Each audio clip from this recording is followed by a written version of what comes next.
Today we'll talk about how can you disable accepted requests on your Waplog app. We go to figure out the solution or know how you can do that on your app.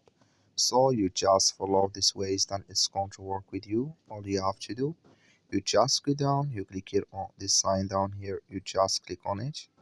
So then it's going to take you to your profile. It's going to show for you like this. Then all you have to do next, you just go here, you go above this sign, click on it. So then it's going to take you to next step. It's going to show for you like this here. Then all you have to do next, you just click here on notifications, just click on it.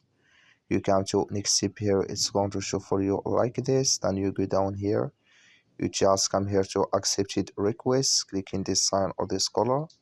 Like you see color, it's gone, that's mean accepted request disable with us now. That's all you have to do. That's all. Thank you for watching. Don't forget to support us by liking, subscribe.